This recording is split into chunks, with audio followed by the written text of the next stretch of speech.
Hello, everyone, and welcome back to an all-new episode of The Financial Confessions. It's me, your host, Chelsea Fagan, founder and CEO of The Financial Diet and person who loves to talk about money. And one of the things that we talk about quite a lot on this channel, I have issued several rants on this subject to a surprising amount of resonance, is the concept of self-care. This is a concept that I think is amazing in theory, but is often in practice, especially on places like social media, really bastardized into something that, in my opinion, only heightens the extent to which we are often atomized and distanced from each other and responsible for issues which often are much more systemic than individualized in nature. Put simply, it's often the case that you just can't self-care your way out of certain things. And more importantly, if a version of self-care only exists to reinforce the same toxic, hyper-capitalist structures that put us in that position in the first place, it's probably not a long-term solution to anything. Now, obviously, as we've discussed on the channel, things like a glass of champagne or a slice of cake or a bubble bath can be really enjoyable, but they're also not often what we mean when we're talking about self-care in a way that's meaningful and helpful in the long term, and perhaps most importantly, structurally beneficial to people besides just yourself. Because again, a lot of this sort of Instagramified self-care is often targeting the most privileged people in society to begin with. So I say all of this to say we are always on the search for a version of self-care that is pragmatic and holistic and reaches a lot wider than just whatever we can pull out our wallet and happen to buy. My guest today is the founder of Inner Workout and the author of the forthcoming book by that same name. We'll talk about it and it will be linked for pre-order in the description. She also created a very, very cool card game called Instead, which we'll talk about as well. But she is someone who approaches all of these issues from a perspective that I really respect and think really aligns with how we talk about these things here at TFD. So I am so grateful to have her on the channel today, all the way in from Chicago, Taylor Elyse Morrison. Hi, thank you so much for having me. I was like nodding, trying not to snap during everything that you were saying. Yes. Snap in this sense, not snap like be so angry. No, not snap from an angry place. Snap like, yes, you get it, because I feel like so much of my career for the past several years has been explaining much of what you just said so beautifully. Oh, well, thank you. Thanks to ZocDoc for supporting TFC. ZocDoc is the only free app that lets you find and book doctors who take your insurance and are available when you need them. Go to ZocDoc.com/TFC and download the ZocDoc app for free. Then find and book a top-rated doctor today. So obviously I did kind of top line it, but I would love to hear, just to kind of kick us off, first of all, what Inner Workout is, and second of all, where your approach to self-care kind of informs it and defines it. Yeah, so Inner Workout as a company, I struggle to say, are we a media company? But essentially, we're a company that builds content and experiences that help people build the skill of self-care. So we work with a lot of organizations coming in and talking about what it can look like to practice self-care, but also to develop leaders who care. And then with individuals, we have our podcast, we have workshops that we lead every month, again, really focused on the skill building around self-care and personal development, not as much of the like bubble baths, even though I do love a bubble bath. I'm not a bath person, but I do love a really hot shower. So we all have our quirks. Okay, so when you say skills around self-care, can you just kind of break down what that means in practice? Yeah, so the definition that I use for self-care, the definition that Inner Workout uses for self-care, is listening within and responding in the most loving way possible. And this took me a long time to get here. I also like to preface, it's at the beginning, like the first line of the book is, this is not an aspirational wellness book, because I am prone to being a workaholic. I'm prone to burning out. I basically created a company that holds me accountable for taking care of myself because I talk about it so much. Right. So this definition of self-care, of listening within and responding in the most loving way possible, for me, it really shifted it from having that slice of cake or doing the treat yourself kind of Parks and Rec kind of self-care, to being in conversation with myself, understanding what I actually need, and then learning how to give myself that thing in the most loving way that I can in the moment. And so it's not like self-care on my to-do list, which for most people ends up being at the bottom of our to-do list anyway, but do I know myself well? What is getting in the way of me responding with love? And I could keep going on and on about that, but even that simple part of learning how to listen and learning how to respond, there's so many skills that need to be developed just to do those two things. You know what's interesting about this concept is, one of the things that we've talked about on the channel before when we've addressed this issue is how so often the things that are framed as self-care are very, very focused on short-term gratification. And often it can be things that for many of us in the medium or longer term end up not feeling good. For example, like a lot of it is centered around spending money in a way that may not be healthy, or eating food that doesn't necessarily make us feel good. And I'm interested, when you think about how to differentiate between things that are about, impulse or short-term gratification versus things that are healthier longer term, even if in, the immediate moment they may be more challenging or less superficially pleasant. How do you sort of listen to the long game when it comes to your own desires? Yeah, that's such a good question. And I think that points to how there can be many different issues. So for some people, it is the impulse. They go straight into doing that thing that puts them in debt, or doing that thing. Like, I am discovering a lot of food intolerances right now, and I'm struggling to think of future me even as I'm making food decisions. So that feels really real to me right now. But I have to think with love, not just of the person right now who really wants to have this tomato-based pasta sauce that tomatoes don't really agree with me anymore. No. I know, isn't it sad? So that person versus the person who knows that it's really acidic and my throat's going to be burning in a couple of hours if I do that, or if I do that too frequently. So the love is not just you in the present moment, it's you in the long term. And it makes me think of any type of long-term committed relationship.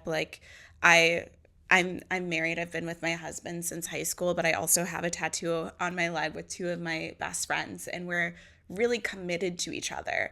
And sometimes love is not just enabling someone to do something that feels good in the moment. I think of conversations with friends when we're like, ooh, that person, I know it feels really good right now, but we're seeing a pattern, and you need to do something different. So it's that kind of love that honestly doesn't always feel good in the moment, but it is the most loving thing that you can do. And that's part of the skill building, is determining what feels good and comforting right now and what feels nourishing for the long term. And those are terminology that I saw Alex Elle, the author, speak a few months ago, and she talked about the difference between comforting and nourishing. And I think that distinction really can help people understand if it's just loving for now, or if it's actually something that your future self will thank you for too.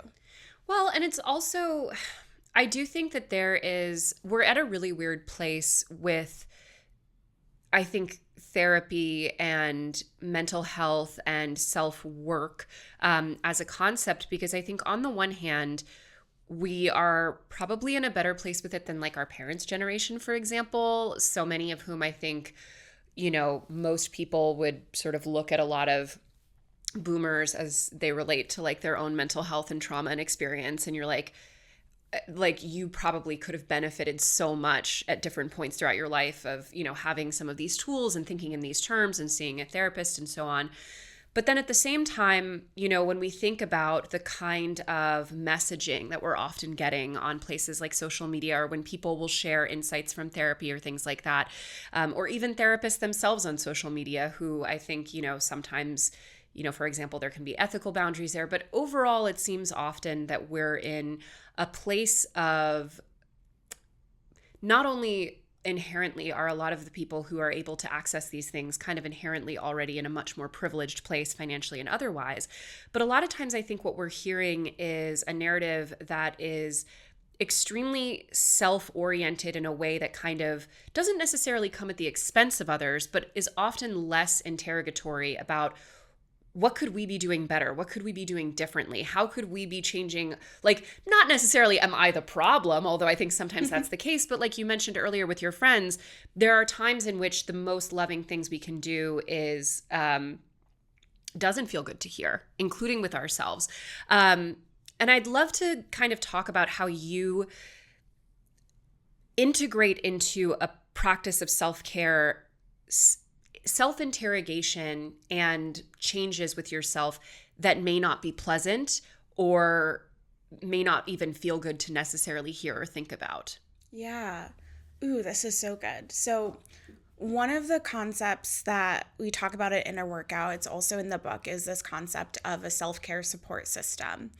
And that includes practices, the things that you do proactively or reactively to support yourself, partners, which is what we're getting into, and then products, which is, I always say, that's like the least necessary part of your self-care support system, but you wouldn't know that if you scrolled through Instagram or TikTok where everyone's trying to sell you some little doodad that will make you feel infinitely better.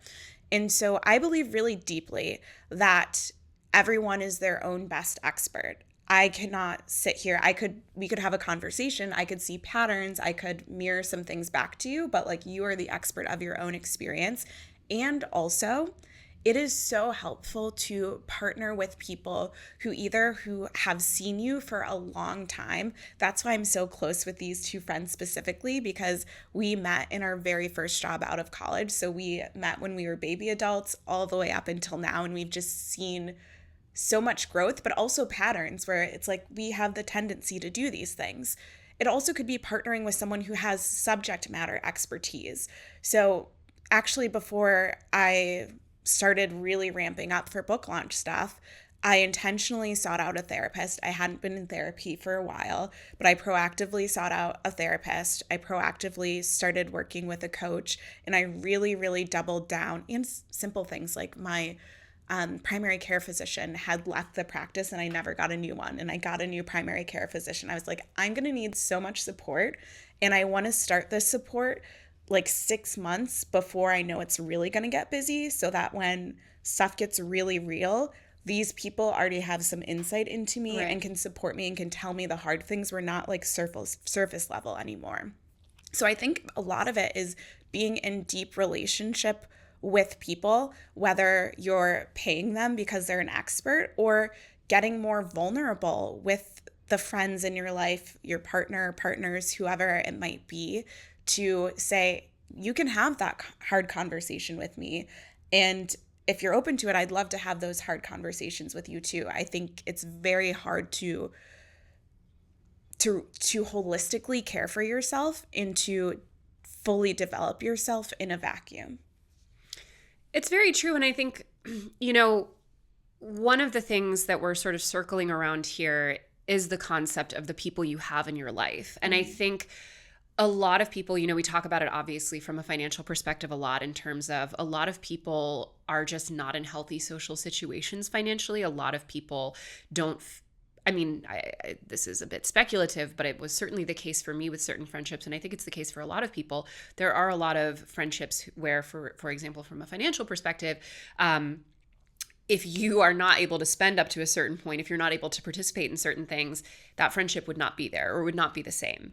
And so we obviously, have methods that we recommend for cultivating better relationships and kind of seeking out the right people and creating those support systems. But when it comes to a more sort of like holistic self-care, therapeutic level, there can be a lot of things that make friends, partners, family members not good for you. And I think we're in an interesting space where there's been a lot of talk about, and sometimes in what are my opinion, extremely clumsy ways about distancing yourself from a friendship or not necessarily renewing a friendship or, cutting ties with certain people, including even family members, et cetera. Kind of a twofold question. One, when there are so many ways in which a person could be having a negative impact on you or not kind of helping you in this process of having a better relationship with yourself. How do you identify a relationship that maybe just needs a little work versus one that you might really recommend kind of moving away from? And two, what are ways that people can cultivate their relationships to support this practice in a way that's not, massively hurtful to the other person, which is a lot of what we'll often see? Yeah. Ooh. So the first thing that's coming to mind is a practice that's in the book that's called the desire matrix. And I think it can be really helpful. I was actually literally just talking about this with my therapist yesterday, to clarify what you want and to identify what you are and are not receiving. So like I would like to have a friendship where people could call me in if I'm being annoying, if I'm being harmful, and I don't have that right now. And then depending on where you're at, and I wish I could like draw out this matrix for you, but a lot of times we want things that we haven't expressed. And then we go straight into, you're cut out of my life. And it's like, wait, but you never said that you wanted that thing. You never tried to have the conversation. So a lot of times the first step is to say, I really would like this. Is this something that you're open to? Or I'm noticing this pattern, or this is this thing that would really fill me up. How can we work together to make this happen? Or is this something you're open to making happen? Now, then if you've expressed it and it's not being met, then that's a different conversation that you can have. But I think there's a lot of ways to do it collaboratively, where you're having a conversation and you're saying, this is what I need, or this is what I'm exploring, or this is what feels a little off. What do you need? And how can we figure out how to give that to each other? Or maybe we can't, but then you came to that decision together through the conversation, rather than just like, I saw this post on Instagram. I'm not supposed to have friends with this. It's over. I noticed this in myself.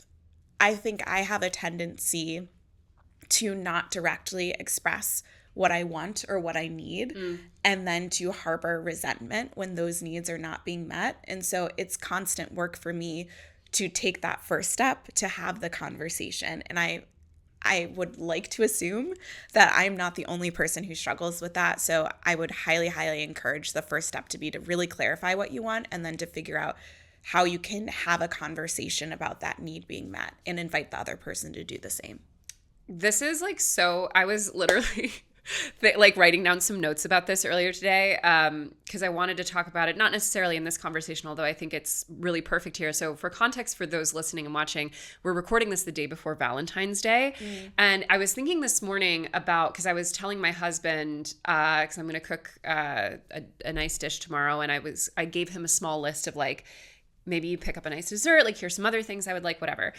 And I had this like striking thought of like, you need to set people up for success, like especially, and it's not always this dynamic, but I think for a lot of heterosexual couples, we also have to often think about what tools people did and didn't get growing up. And obviously it's going to vary for everyone, but a lot of men were not socialized to like give gifts and to think of these details that were often kind of shunted to women in family units. And that's not a good thing. I would say I hope that we're raising boys better now and teaching them to do these things. But it's also true that a lot of people in general, but often a lot of men specifically, weren't necessarily raised to sort of independently arrive at these conclusions. And I think that there's such a difference, like you're saying, between if you set a person up for success and you say, hey, like this is something that I would love to have, or I'd love to share with you, or I wish that we could kind of do this or have these interactions or whatever it may be.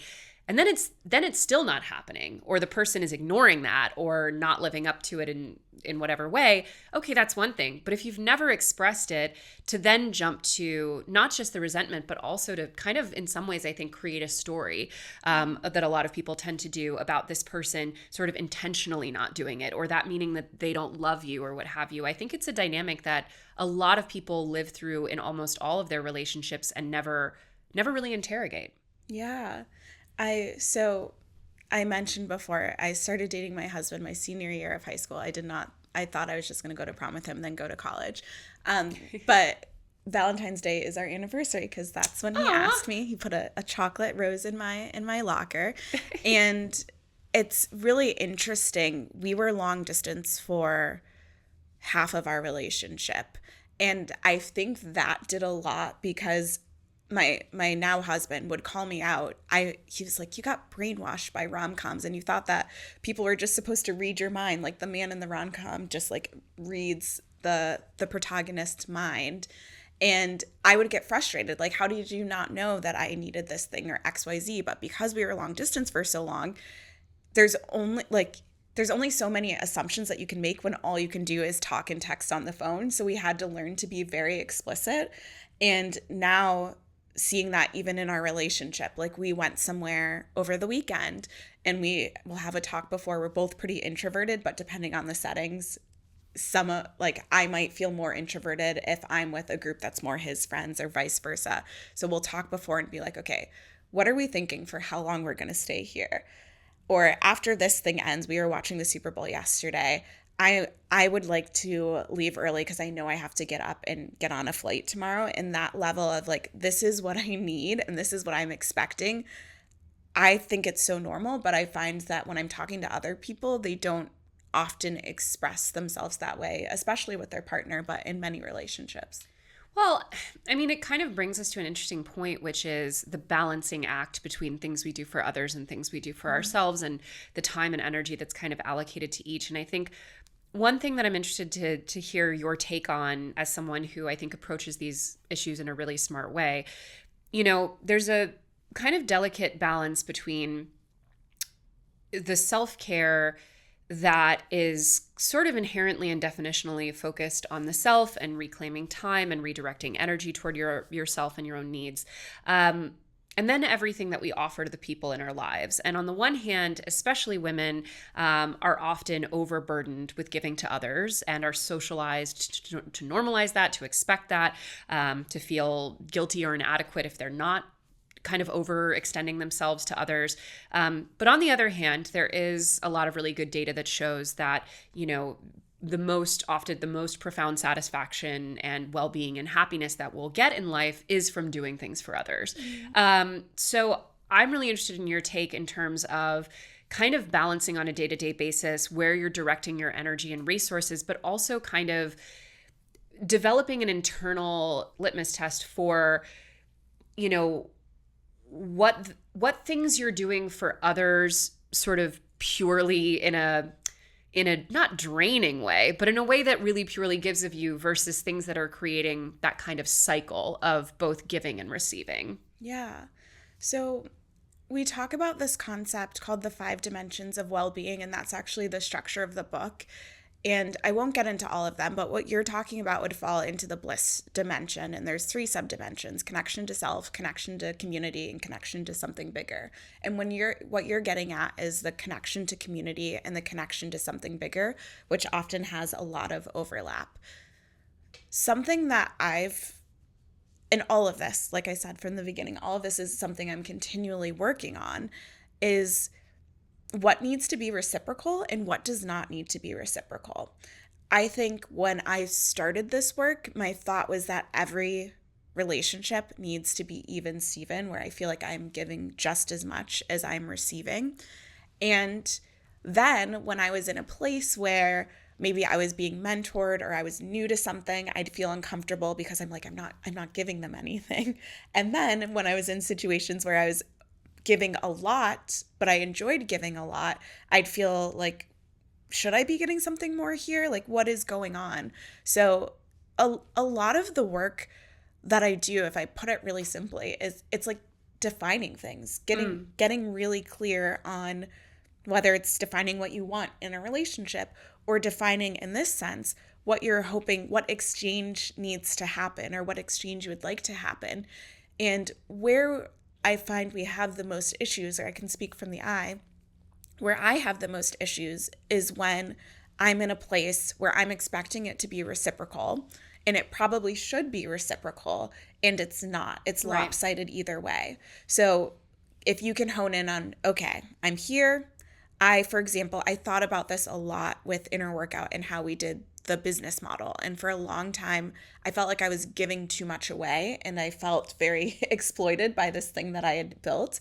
And so I had to figure out how I could get to a place by some of it setting my own boundaries, by stepping back, where it felt like it was a virtuous cycle. It doesn't always have to be reciprocal. That's like the TLDR. It is, as long as you know that it's not going to be reciprocal and are okay with that. That's so, like, this is something that I've been thinking about so much as someone who is child-free by choice and is at an age where a lot of people in my life are having children. And it is such an interesting shift that I do recommend, if you are in this position and have access to therapy, that it might be a good time to kind of tap into that and sort of recalibrate your expectations to what you're just describing, which is that if you're a child-free person and you want to maintain relationships with people who have children, like, you must get comfortable with the idea that a lot of relationships in your life will pretty much definitionally not be even for a long time, like at least 5 to 10 years, depending on, their situation, how many kids they have, et cetera. But like, there is just no way that a couple or person with new young children, especially mothers, are going to be able to give at the same level that they did before to, friendships, close family relationships, etc. Nor is it something that is healthy for you to expect. And I think your point is so right in the sense that, like, when this was first happening, I really did still on some level have some expectations of like, this should be more even. And to your point, like, there can always still be extremes where you're like, okay, this is like ridiculous. But for the most part, like, if you're able to say, like, and really be comfortable with yourself of like, this is 70-30 for a while, or this is 80-20 for a while, and I'm making the active choice to keep being in it. I also think that to take it back to the self part, there's also a really powerful element of self-development there, which is what is the kind of person you want to be? Do you know what I'm saying? Like, do you want to be the kind of person who just kind of evaporates from any relationship when they're not able to be totally 50-50? Do you want to be the kind of person who makes yourself available for various life choices that you may not be making yourself? And I do think that's the kind of life stage that often hits people in the face, because they're not able to truly recalibrate and be comfortable with a different type of relationship. Yeah, I resonate with so much of what you just shared. And yeah, that's why it's so important to have that conversation, whether it's with yourself in a journal, with your therapist, but understanding, what do I want and what do I not want in this relationship and from this relationship. And you've mentioned a couple of times kind of the overlap between caring for ourselves and caring for other people. And I do sometimes wonder if, well, it's not even a wondering. It's true that America is the most individualistic society in the world. Like, that's just a statistic, a fact. And I wonder about how that plays out for us when we are so focused on just ourselves, just what's comfortable for us, because community care is incredibly important. And we're right now, all of these think pieces about the loneliness epidemic and all of these things that are happening because, I don't know if I want to say because, but it could be colored by or influenced by the fact that we are so focused on getting ourselves again to that place of comfort rather than being in relationship with ourselves and with other people, which, as we've said already, is inherently not always sunshine and roses. Totally. Well, when it comes to the version of the self that you're not necessarily aspiring to, but that you're prioritizing and kind of focused on, I think another delicate balance that is sometimes poorly addressed in our culture and on social media, et cetera, is the balance between wanting to evolve as a person, wanting to push yourself in certain ways, to do certain things differently, to be better at certain things, or, more adept at certain things, whatever it may be, like that push to evolve, and the not necessarily necessity, but the value of being comfortable with who you are and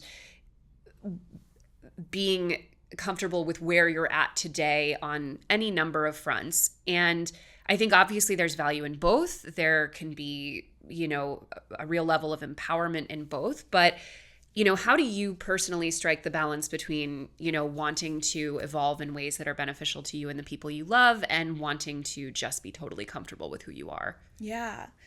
That's what's beautiful about this work is there's so many paradoxes, there's so much nuance, and that's why I enjoy sounds like I'm patting myself on the back, but that's why I enjoy the way that I approach this work, because there are a lot of absolutes that are presented. Like, you need to, I've heard people say, if you're not growing, you're dying. And I think that's like, do you see the way that the earth works and has seasons? Totally. Like, things have to die and then they're reborn, and that's part of how it works. So those absolutes bother me a little bit.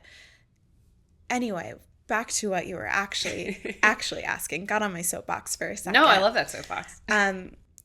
In terms of the balance of growing and evolving and being comfortable with yourself, I think it can actually be like this synergistic relationship where I think of personal development or inner work as the process of becoming more of who you already are. And I know that the more I listen to myself, the more I understand what I actually want and what I was conditioned to want and what I was doing to impress other people. And then I start making steps in that direction, and it looks like evolution or change, but really I view it as this becoming, this unfolding. It was always there. I just couldn't hear it before because the noise of everyone else was so loud. I think there's a lot of, and I talk about this fairly often, there's an unlearning that has to happen before you start to learn and grow, because we're never starting from, or we're rarely starting from this baseline. We all have conditioning and programming and things our parents told us and something that someone in middle school said that stuck with us. And so we have to unlearn that before we can deeply get to know ourselves and then get into that process of developing and becoming. But it's not like, I find less and less that I am doing things because I want to change who I am. And it's more like, oh, I learned I really enjoy this, or that this thing is like a hard no for me values wise. And then I evolve, or I move into the direction of what I know is aligned and what I know to be true for me.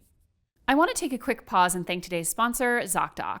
If there's one thing you should actually take the time to do, it's find yourself a good doctor, whether it's for your mental health, your yearly checkup, or a new dentist because you're still going to the same one from your childhood and realize you don't actually like them. Finding the right doctor should not be an overwhelming task. It should actually be the opposite. And ZocDoc is the only free app that lets you find and book doctors who are patient-reviewed, take your insurance, are available when you need them, and treat almost every condition under the sun. Instead of going to TikTok for medical advice, no shade because as you know I love TikTok, it's just not where I nor you should be seeking out medical advice. I personally use ZocDoc to find the right medical professionals. I actually do use it all the time, and you should too. I'm actually really happy with all the doctors that I have right now after a little trial and error, and I found them all through ZocDoc, and it actually does make scheduling and managing all your appointments and everything a lot easier. I personally vouch for it. And if for whatever reason you're not feeling your best, finding the right care shouldn't take up all your time and energy, and that's where ZocDoc comes in to help.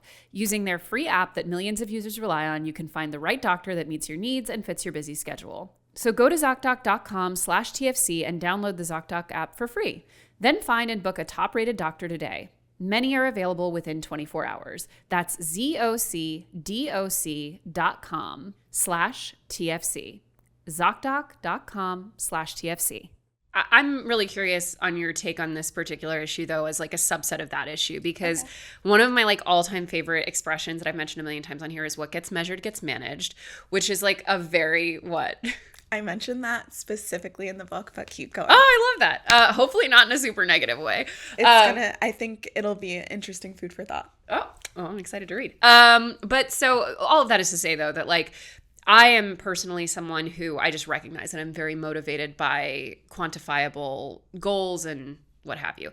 And on the one hand, and this can be about anything, and it doesn't have to be a specific number. It can also be things like documenting, journaling, anything that adds to, I guess, the ability to verify or track or whatever it may be on any number of, goals or changes or rituals or whatever it may be.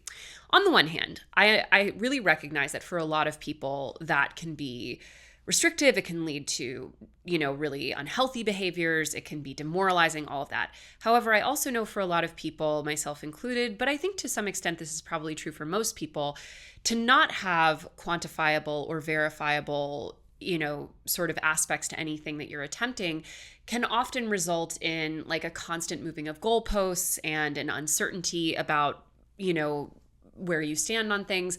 So I'm curious how you integrate tracking, documentation, all of those kinds of things into your personal practices, your personal development, without letting it become potentially toxic. Yeah. So the quote, what gets measured gets managed. I used to love that quote. I still think it's valuable. But what I mentioned in the book is I think the element of intention is really important and knowing the why behind chasing that number. And also, they don't actually know who said that. It's often attributed to Peter Drucker, but they don't know who said that. And so sometimes in my experience in corporate, I can think of places where this happened, where people would just put numbers because we need a metric that we're working towards. But it's like, is that metric actually the North Star metric that will move the needle on your business or move the needle on your well-being? Or is it just the thing that you saw everyone else measure? So I think it's great to measure things, but I think, again, there's that definition, that layer of, and what if this number moves, or if I do this for a certain amount of times, if I do this daily or weekly or monthly, what am I hoping will change? And is this the best measurement to get there? It sounds like you are good at choosing the right measurement, but a lot of people are not. A lot of people are like, oh, I'm just going to put this thing on there and then I check the box, or I see that it went up or down, and then I do nothing with it. So you need that context, or generally a lot of people need the context. For me, I have gone back and forth on how I do this. So like business-wise, I'll have a Notion dashboard of like, these are the things that we track all of the time, and I would switch out depending on what we were focused on at the moment. I'm trying something new right now, which has been a fun experiment. I still, at the beginning of the quarter, took down the numbers for all of the metrics that I was tracking pretty regularly. But now I'm having questions that need answers. And my goal is to have a more informed answer to that question. So it's less, what are the specific numbers that I want to see move over the course of a month or a quarter, and more, how can I better answer these questions? And that's just been like a fun way for me to basically engage with the same exercise, but something about it being formed in a question rather than me just putting a number into a spreadsheet has been challenging for me in a good way. And then in my personal life, I relatively recently got diagnosed with ADHD, and there are some things with routine and structure that are just really good. So like a couple weeks ago, we got this habit tracker that's like sits right when you walk in the entryway. And the two things on there are like, did I move and stretch every day? And did I clean for 15 minutes? Because I'm trying to build that, as it's like cleaning is just not fun or interesting to me, but it is something that like generally I would like to be able to host people. So 15 minutes a day, I check that off. And then I have like, did I water my plants weekly? Did we clean the bathroom weekly? Did we mop? And I'll probably put other stuff on there, but those are just like the things that, one, if I don't move every day, I feel a difference in every other aspect of my life. So that's really important. And then the others are like, oh, we're kind of playing with these things. But something about seeing it right when I walk in, and then the satisfaction of checking that thing off, I love it. I love it. That's me, but graying out cells on an Excel spreadsheet. I love it. What I love about what you said there is the fact that you have integrated this cleaning tracking because you want to be able to host people. And I do think that there is, for me anyway, like a good guiding principle in figuring out the right things to track is making it utterly, sort of results oriented in terms of like, what is the ultimate goal? Like for me, I try to be very religious about getting 10,000 steps a day.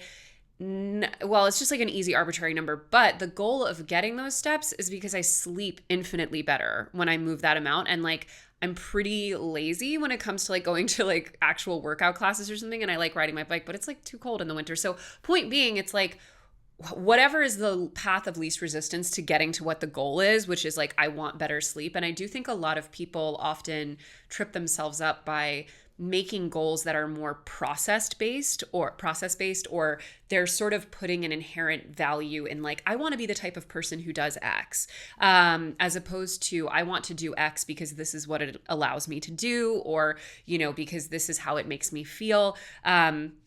Another big one being like, I'm not a morning person, never have been, never will be. But a lot of people set arbitrary goals to wake up earlier because, well, first of all, it's inaccurate. I point this out every time, but it's not accurate that people who wake up earlier like get more done or are more like smarter, more productive, whatever. Not true.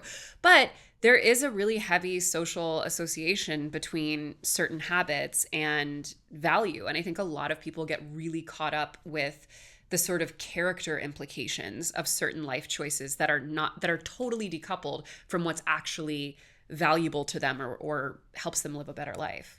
Yeah, it goes back to that unlearning. I feel like it's whack-a-mole all the time. I'm like, oh, I unlearned this thing. I'm doing like quitting my job.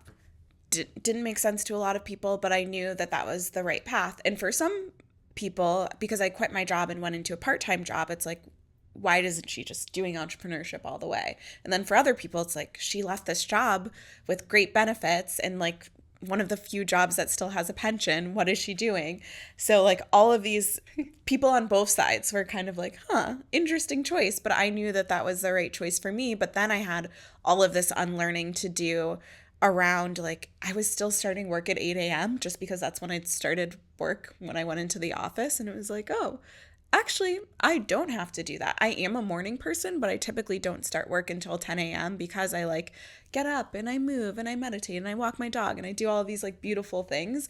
But I didn't think that was available to me because I was so caught up in, well, I need to do things exactly the way that they have been laid out for me. And that I feel like Instagram is always kind of the elephant in the room, but more broadly, social media, just the fact that we can see other people. Now on TikTok, there was a that girl trend and people are showing their morning routines and all the things that they do in the morning. And then you feel like, okay, I mean, it's literally called that girl.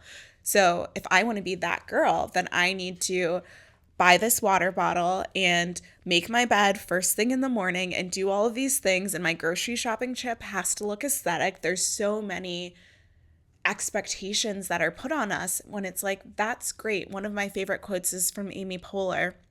Good for her, not for me. Like, that's 100%. Great. That's great that works for you, but it doesn't have to work for me. And I wish more people would realize that you can do things in a way that works for you. And honestly, all of it, it's a waste of, I'm like, do I want to say it that strongly? But I do. It's a waste of time and money for you to try and emulate someone else unless they are like very, very closely matched to your values and the amount of privilege that you have and the amount, like, there's so many things and we waste so much time trying to be like this person who has a different body type or a different amount of money in their bank account or access to different kinds of people or all of these different things. And it's like, who are you? Come back to yourself. What do you actually want? And start from there.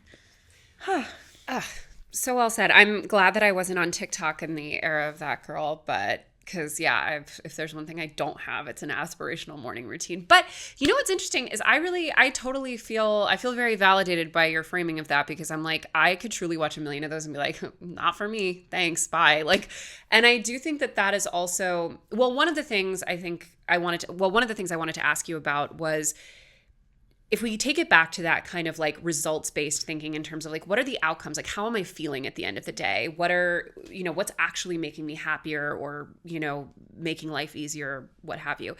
I think something a lot of people struggle with is kind of identifying when something is enjoyable and additive to their lives, and when something is problematic or, you know, I don't want to, it's hard not to use really, and that's part of the question, right? It's like, I think a lot of times we use very stigmatizing language. You know, for example, one of the things I can think of that the sort of narrative is starting to change around a little bit is substance use disorders, where, you know, you don't want to necessarily speak in terms of being clean. And you also don't necessarily want to be, for many people, too binary in your thinking about these things. However, for a lot of people, you know, whether it's maybe their relationships to food or their relationships to their bodies or exercise or a specific substance or whatever it might be, or work, you know, there's a very fine line between this is something that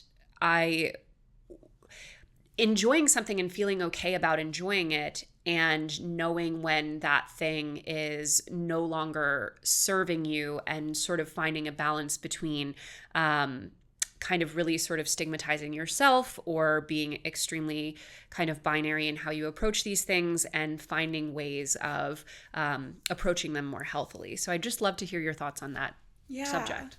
This is something that like feels tangential. Let me know if you feel like this answers your question. I touch on this briefly in the book because one of the questions I get a lot is like, if I listen within and respond in the most loving way possible, if I practice self-care the way that you talk about it, won't I just like overindulge, spend all of my money, never do any work?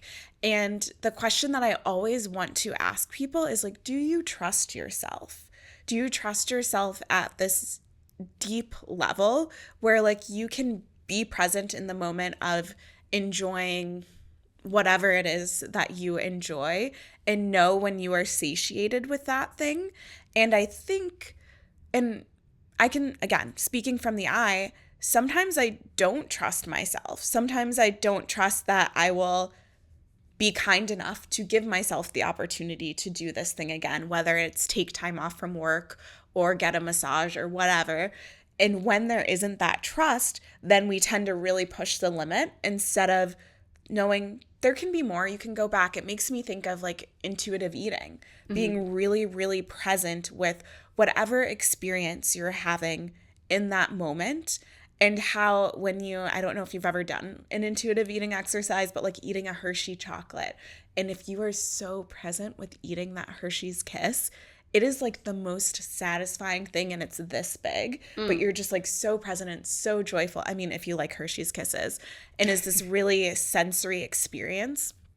And I think for a lot of people, because we treat self-care as an item on our to-do list, then we kind of just want to like fill ourselves up as quickly as possible on this thing and then move on to the next thing, instead of having it be this loving practice with ourselves.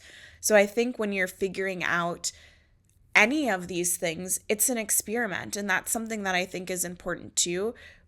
A conversation, like you are asking questions and then I'm responding, and you may be like, I did not think she was going to go there.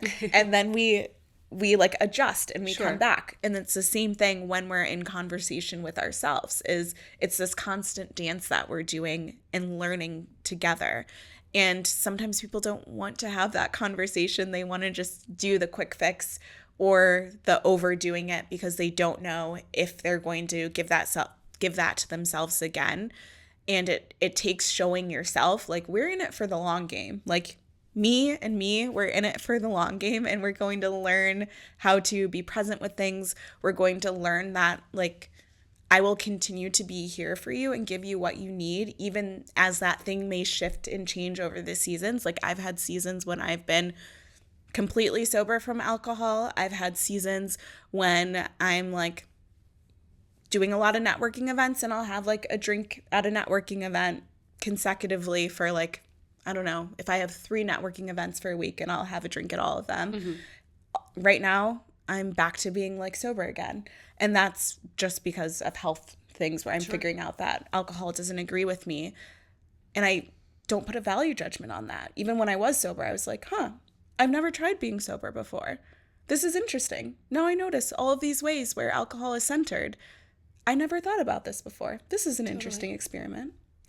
Yeah, I think it's I mean, I always struggle with this from a kind of conceptual perspective, because I think one of the things that a lot of our talk around, again, that is very individualized, often fails to take into account, I mean, I hate to put it this way, but the sickness of the culture that we live in, you know? And I personally, like, my struggle has always been sugar. I'm not going to subject you guys to more discourse about my issues with sugar over the years, but like I have gone, like for me, it's not one of those things where I'm like, I can be kind of just like in and out, because it's like, you know, I'm never going to live a life without sugar. Like I've made that like clear with myself. However, like it is very difficult to get in my opinion, clear read on what my own individual relationship to sugar even is in a food environment that is like on every objective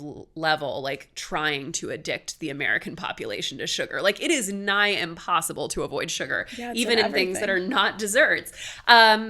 And it is, I think, really, and I think for some people, you know, and I think another good example of this is work, right? Like we live in a society that like is in every way tilted toward not just making people completely subservient to their employers, but also treats work addiction like a character trait, like a positive attribute. And so, you know, when it comes to separating out, and like I have gotten a little better, I've done some breaks, I've gone back and forth, I'm better now. You guys don't have to like email me your tips about not binge eating sugar. I love you guys, but I'm good. But when it comes to people who are really struggling to separate out their own personal relationship to anything in life from the culture in which they are experiencing it, what do you recommend? Oh, this is so, yeah. Every question you asked is like, oh, this is so good. Man, I think the reality, like to acknowledge that you live within a culture. I talk about ecosystems of care, which are, if anyone is really into social ecology, they're inspired by Bronfenbrenner's ecosystems. And the idea is that like, I consider ourselves as individuals, we're our own ecosystem, and we have all of these different aspects of us that come together, and then we live within a community that we might have some influence over, and then we have like broader and broader communities, the biggest being like the world overall, the natural world that we live in, which more and more is like, wow, we are not in right relationship with the earth. So I am very mindful of what we can and can't control. And so it gets back to, what can I do to experiment with the things that I do know? Like when I decided to try and not drink, it was just like, okay, let me try this. What do I feel? What do I notice? And that's when I started really noticing how much of an expectation it was to go to a thing and drink, or to meet up exclusively for drinks, and how often that was the only thing that was offered. And I can't change the entire culture, but what I could change is my level of comfort with saying, I'm not drinking right now. Can we meet up for coffee, or can we double check that this place has like a good mocktail or something else? That was something that I could do. I also could influence the communities around me to say, hey, maybe let's do something that's not centered around drinking. Like, let's meet up and we just plan to all have tea that night, or whatever it might be. And so for sugar things, which also I love sugar, it's like, where can you experiment with there, and what is in your control to influence, and what is like, yeah, our society just sucks in many ways, and we have to deal with that. Oh, totally. I mean, I also think that the harm reduction method of like treating any sort of substance issue, or really kind of like any negative relationship that you might have with something, is a really powerful tool that not enough people embrace with like all different types of aspects of their life. Like, again, for example, like, I mean, it totally depends on what your particular issue is. But for example, a lot of people struggle with binge eating, you know, especially when it comes to like super processed foods that were, again, relieve yourselves of the moralization, designed in a lab to addict you. Like there's no, like, it's a joke, but like if you gave a medieval peasant a Dorito or whatever it is, like they would die, you know, like humans were not meant to eat these foods. And it's no surprise that we have a hard time kind of, cultivating a healthy relationship. And I do also feel like there's not enough focus. And again, I think a lot of this focus when it comes to like wellness, especially with like the influencer culture and the self-carification of it all, it becomes extremely binaristic where you're either the girl who's waking up and having her like sprouted whatever and her green juice and doing yoga in the morning, or you're someone who has like a hugely negative relationship with all of these things. And I don't think we, at least I don't or didn't for a long time, give enough grace to saying like, hey, this is like a lot better than it was yesterday, or like I just had a little bit and that's not nothing, but it's still awesome and I feel a lot better as a result. And I just think there's not enough focus on like what is the better alternative that is maybe not the perfect quote unquote alternative, but is a lot better for me, Yeah.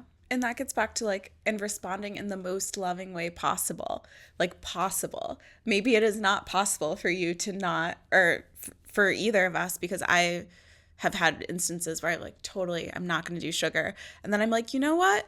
Maybe it's not possible for me not to have something that boosts my mood at 3 p.m. when I'm fading. And for a while, maybe that was like a cookie. And maybe now it's like, let me first try. I got a walking pad recently. Nice. And so now I do that when I start getting tired in the afternoon. And that's like my first line of defense. And then if I still want something sweet after that, then I can do that. But like the most loving way possible can shift and change again as you like listen and experiment and learn, and giving yourself permission to try things. Again, like you were saying, the wellness that we are taught is like very, a product of the culture that we live in, which is you are right or you're wrong. Everything is so moralistic and binary when humanity and nature exist in the in-between. Totally. I love going back to nature and just being like, humans are a part of nature. Yes. And we have removed ourselves from that and then get surprised when we act in ways that are cyclical or shifting or changing. And it's like, oh, duh. We're animals. That's why we're acting this way. We're animals. And we're like not just animals, we're like the little mice that are like being given cocaine by scientists and like just to like see what we do, like we're in a context where to live in a way that is, not optimal is basically a foregone conclusion, and I think that's to kind of take it back as kind of a last thought to a lot of what we talk about here at TFD, which again is like very centered on really financial and professional conversations. I think a lot of people, for example, when we talk about things like burnout, things like, being constantly busy, hustle culture, all of this kind of stuff, a lot of times, again, we tend to talk about it in a very individualistic framing, but ultimately, like, we're in a context where it would be much stranger not to experience these things. And I would love to hear, obviously you did leave the corporate world, but you were in it for a long time. I would love to hear kind of the ways that you were able to create a healthier relationship with your professional life at a time when you didn't necessarily have the level of control over it that you have over it now. Yeah. Honestly, I still have to remind myself. I was talking about this with my publicist the other day. We were actually talking about doing pitches around burnout. And I was talking about how I have to constantly ask myself, am I being the best boss to myself that I can be? Because even though I work for myself, I perpetuate what I saw before, like having a lot of false urgency where things don't need to be urgent.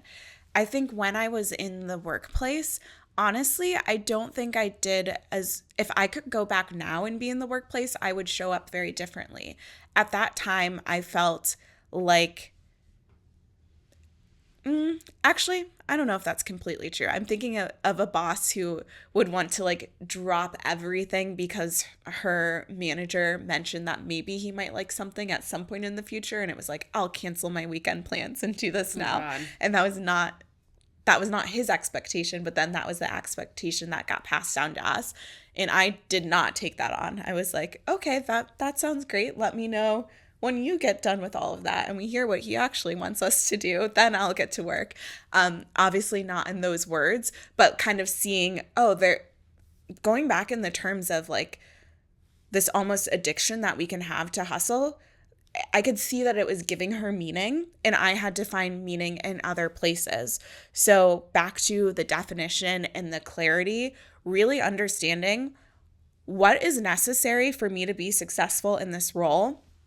What am I actually going to be measured on?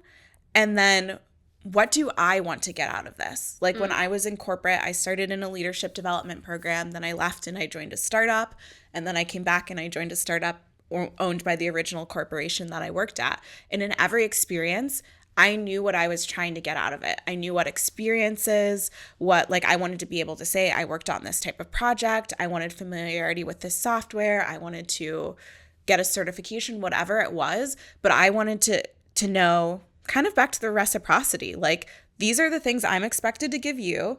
These are the things that I want you to give me. And I will do those things with excellence, but other things I'm going to be a little bit skeptical on. Totally. I also just feel like because we are taught to view so much of our worth and identity in our work, that it gets back to this whole conversation on quiet quitting and people like actually just doing their job descriptions and all of these other things that has been all over LinkedIn, if anyone likes looking at LinkedIn drama. And that's been interesting because the expectation is you are supposed to do 30, 40% more than your role. And while I do see the value in giving your best, even if that's a little bit extra, I think the expectation, again, talking about living in a sick society, is that they build in for people to do way more than what they're being paid to do. And that is a problem. I don't think that it's something that just individuals can solve, but I do think by having really clear conversations with your manager, again, it always comes back to like, here's the macro issue. What's within your locus of control, which is probably having a conversation with yourself and having a conversation with someone in your immediate vicinity. I totally agree. I would actually sort of personally describe what you just outlined there as being opportunistic in a kind of, healthy way, in the sense that I think people often frame opportunism as inherently negative. And I personally consider myself quite opportunist, and I think it can be healthy, which is exactly what you outlined, which is looking at things with a focus of what the ultimate goal is for yourself, because otherwise it's inevitable that you're going to be exploited, And I think it's also important to remember that the vast majority of jobs are like, they're underpaid, they're overworked, like they're exploiting you. The least you can do is like get something out of it for yourself. Yeah. I was just talking with a friend whose partner is going into a full-time job, and I was like, use your employee assistant benefits. Like a lot of times, if y'all don't know this, a lot of times you can get at least 4 free therapy sessions. It's called an EAP. People don't often use that benefit. I was like, these are the benefits you need to be taking advantage of, because the employers offer them, but they don't always advertise them well. So all of those things, I'm like, if you're working for a big corporation, make sure that you're getting the full worth of your benefits. Absolutely. So I would love to just quickly let our readers know exactly where and when they can get your book, because I'm sure everyone is very excited to read it, as I am now. Yes. So my book is out on March 14th. You can pre-order it now wherever you get books. If you go to our website, innerworkout.co, there's a button right at the top where you can pre-order a book. I love it. Okay, well, thank you so much for being here, Taylor. And I thank you guys all for joining in. This has been one of my favorite episodes. I can tell there's going to be 0 cuts on this bad boy.